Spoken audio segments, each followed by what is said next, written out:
কাকতাড়ুয়া ছদ্মবেশে জঙ্গলের মধ্যে সহদেব ফাঁদ পেতে রাঙার হাতে এবার ছুরি ঢুকিয়ে দিল। হ্যাঁ বন্ধুরা, এমনটা হতে চলেছে আজকের পর্বে। বিস্তারিত জানতে ভিডিওটিতে লাইক দিয়ে চ্যানেলটিকে সাবস্ক্রাইব করে পুরো ভিডিওটি তোমরা দেখতে থাকো।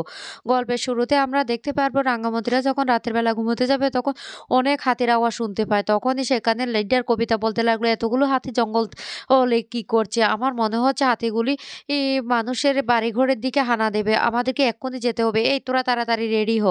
এইদিকে দেখা যায় জঙ্গলের মধ্যে সে হাতির এই ডাক নকল করে সহদেব চিৎকার করতে থাকে আর বলতে লাগলো, আয় তোরা একবার বেরিয়ে আয়, তারপর দেখ এ, রাঙার কি অবস্থা করি। এরপর একটা মেয়েও না জঙ্গলে থাকার সাহস পাবে না, সবাই এখান থেকে পালিয়ে যাবে। অন্যদিকে দেখা যায় বৃন্দা ছদ্মবেশে সেই সভ্যকে খাবার দিতে থাকে আর খাবার দিলে তখন সভ্য খুব খুশি হয়ে যায় তার পছন্দের কুমড়ো ফুলের বড়াটা দেখে। কিন্তু পাঞ্চারি আর অঙ্ক তখন বসে থাকার বলতে লাগলো, কি ব্যাপার, আমাদেরকে তো খাবারটা দেবে, আমাদের থালাটা তো খালি পড়ে আছে। আর তখন সেখানে চলে আসে সাতকী আর ময়না আর ওদেরকেও খাবারটা দিতে বলে। আর সেই মুহূর্তে একলব্যের মা একলব্য আকু আকু বলে চিৎকার করে বাইরে আসে আর বলতে লাগলো, এই আকু আকু তুই কোথায়? একলব্য তখন নিচে চলে আসে আর বলতে লাগলো, কি হয়েছে মা? তখনই বলতে লাগলো, এই রাঙ্গাকে একটা ফোন কর, আমার না বড্ড টেনশন হচ্ছে, আমার বুকের ভিতরটা কেমন করছে, আমার মনে হচ্ছে রাঙ্গা কোনো বিপদে পড়ছে, প্লিজ রাঙ্গাকে একটা কল কর। একলব্য তখন বলতে লাগলো, মা আমি একটু আগে রাঙ্গার সাথে কথা বলেছি, ও না ফিরে আসবে আর ওর খেলা শুরু হয়ে গেলে ও এখানে চলে আসবে, ও আমাদের বাড়িতে আসবে। আর আমি তো তোমাকে বলেছি অদিতির বিয়ের দিন আমি তো ওকে আবার বিয়ে করবো। তখন ছদ্মবেশী বিদ্যা বলতে লাগলো, দেখ এবার রাঙ্গার কি অবস্থাটা হয়, বিয়ে আর করতে হবে না, রাঙার অবস্থা খুব খারাপ হয়ে যাবে।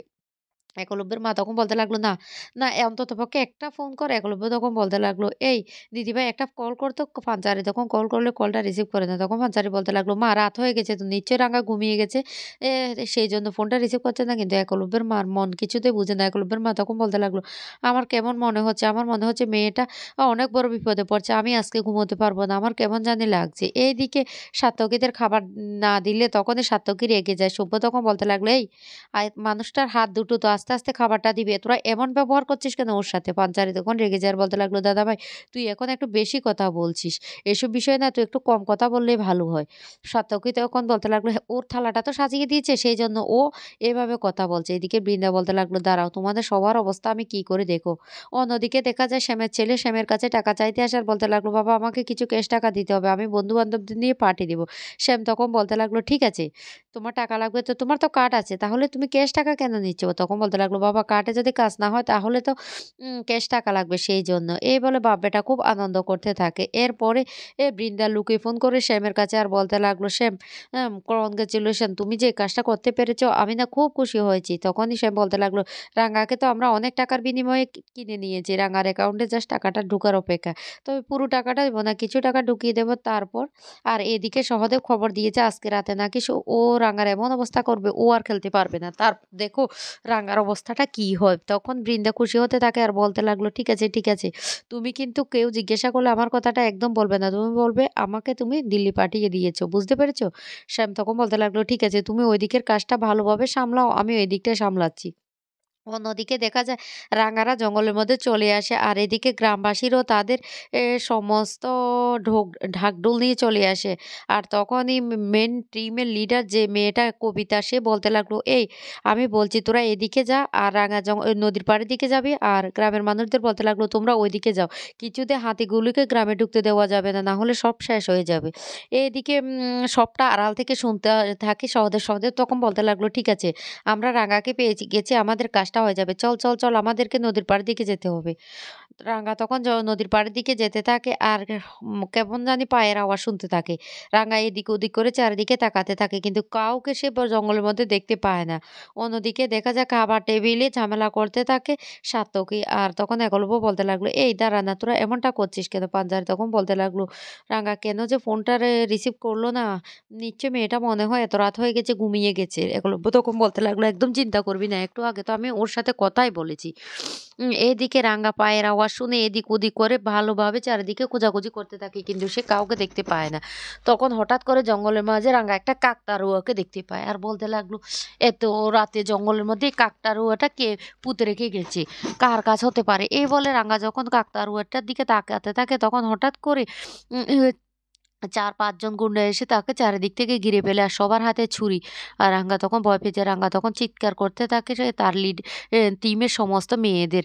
এরপরে রাঙ্গা একে, একে সবাইকে সেই তীর ধনুক মারতে থাকে আর বলতে লাগলো, "তোরা কি ভেবেছিস?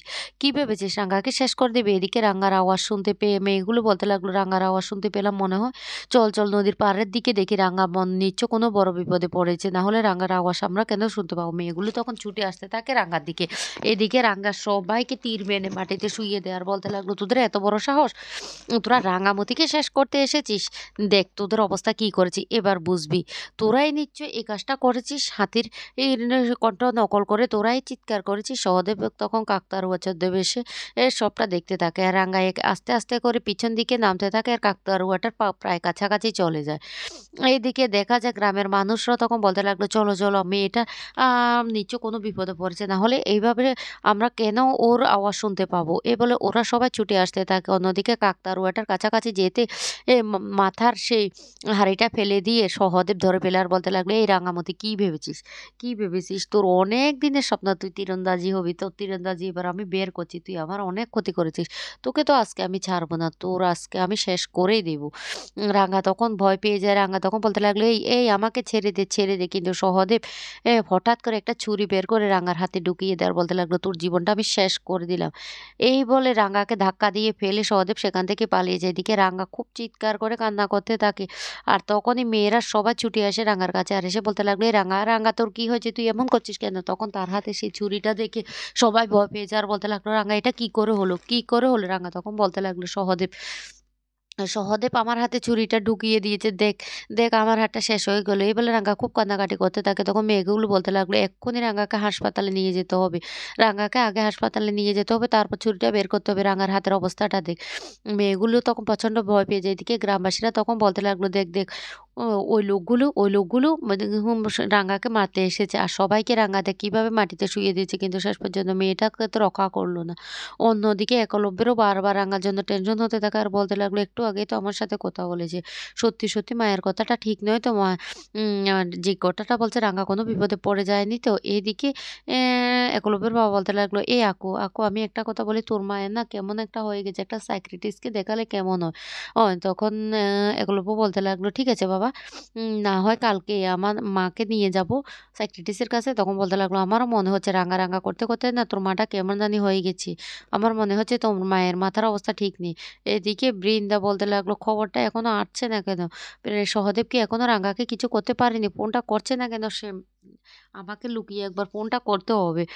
এই বলে বৃন্দা খাবার টেবিল থেকে যখন চলে যেতে লাগলো তখন সব্য বলতে লাগলো, "এ সরস্বতী তুমি কোথায় যাচ্ছ? খাবার টেবিলে তো সবাই খাবার খাচ্ছে। আমারও তো কিছু লাগবে। তুমি এখান থেকে যেও না।" সরস্বতী তখন বলতে লাগলো, এই গাধাটার জন্য না আমি কিচ্ছু করতে পারি না। সবসময় গাধাটা মাঝখানে চলে আসে।